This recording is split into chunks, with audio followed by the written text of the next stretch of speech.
the media for covering this story when others turned a blind eye, and thank you to the American Border Story for helping to shed light on this tragedy.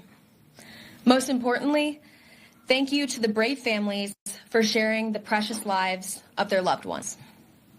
Please join me in welcoming the leader of this effort, Congressman Abe Hamadeh.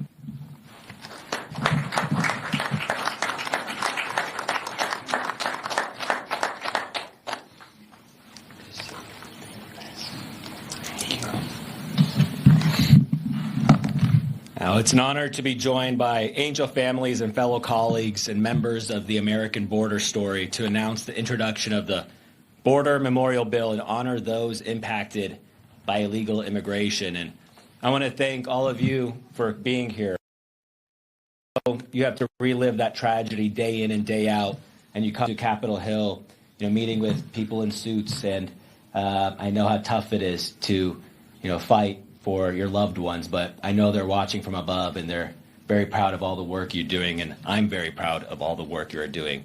You are heroes, and I know this is a time in Christmas season, and you're missing a loved one at your dinner table, so I know how tough it is, especially at this moment. So thank you for being here, truly. I think it's important for the rest of the country to understand with what you all have to live with day in and day out.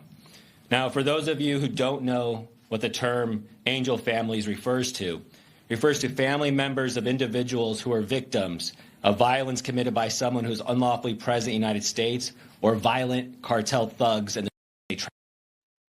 Now, while these families are often featured in discussions advocating for stricter immigration enforcement and border security, their personal loss should be memorialized forever. Now, this bill authorizes a permanent national memorial in Washington, D.C., honoring U.S. citizens and lawful residents whose lives are taken by individuals unlawfully present in the United States. Now, this memorial gives the victim's family, and especially the angel's family and the angel moms who have been ignored for years, the national recognition they deserve. But in many ways, it also shames the politicians who allowed this situation to happen. We saw what the border was like under Joe Biden, when they allowed hundreds of thousands and tens of millions of illegal immigrants into our country. And we saw how quickly President Donald J. Trump fixed it in a matter of a few weeks. It didn't take new laws. It didn't take new money. It just took courage and conviction. And we're all thankful for his leadership. Now, this memorial is going to stand as a lasting reminder of the human cost of failed border enforcement and the need for accountability at the highest levels of government.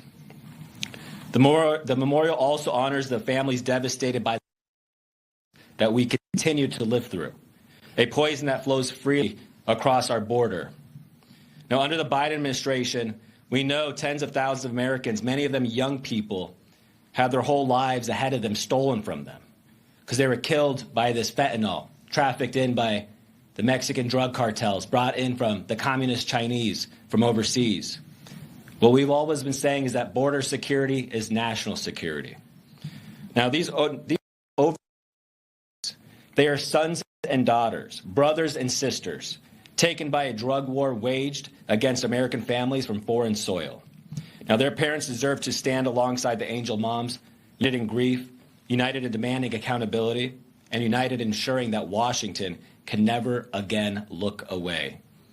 This memorial, much like the Vietnam War Memorial or the World War II Memorial, is funded entirely by private donors.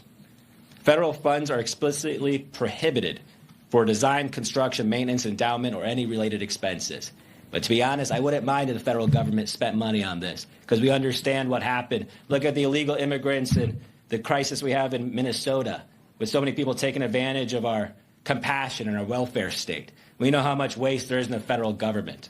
But this group, amazing group, the American Border Story, we all know it's funded and supported by so many Americans. So I want to thank all of you again for being here.